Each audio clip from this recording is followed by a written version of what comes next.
आइए श्रोतागणों, फागुन शुक्ल अमल की एकादशी की कथा कहते हैं। युधिष्ठिर बोले, हे कृष्ण, ऐसा व्रत कहिए जिससे मेरा कल्याण हो।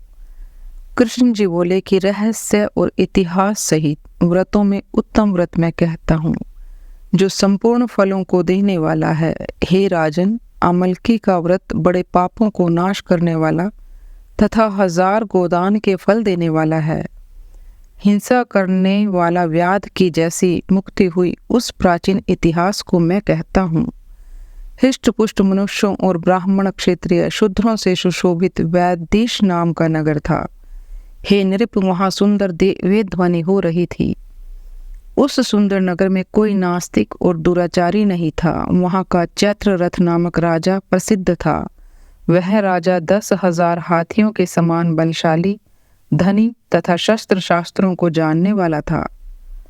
उसके राज्य में निर्धन और लोभी दिखाई नहीं देता था। दोनों पक्ष एकादशी के दिन मनुष्य भोजन नहीं करते थे। सब धर्मों को छोड़कर भगवान की भक्ति करते थे। इस प्रकार भगवान की भक्ति करते हुए मनुष्यों को सुखपूर्वक बहुत से वर्ष व्यतीत हो गए। कुछ समय बीतने पर फागुन शुक्ल पक्ष की द्वादशी युक्त एकादशी आई। उस एकादशी को बालक बूढ़े सब ने मिलकर नियम से उपवास किया। राजा इस व्रत को विशेष फलदायी समझकर नदी में स्नान करके प्रजा के साथ मंदिर में गया। राजा ने जल से भरा हुआ कलश स्थापित करके उसे क्षत्रिय उपानह, पंचरत्न और सुंदर गंध से सुशोभित किया। दीपमाला से युक्त परशुराम जी के साथ ऋषियों समेत सावधानी से पूजन किया और आमले का भी पूजन किया और बोले, सब पापों को नाश करने वाली अमलकी, तुमको नमस्कार है। मेरे अर्घ्य को ग्रहण करो। उसी समय वहां पर एक शिकारी आया।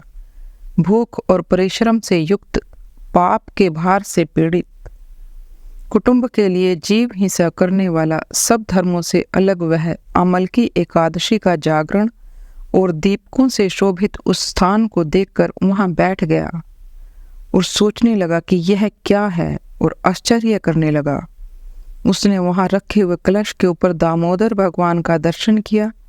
वहां आमले का वृक्ष और दीपक जुड़े देखे और पंडितों के मुख से भगवान की कथा सुनी।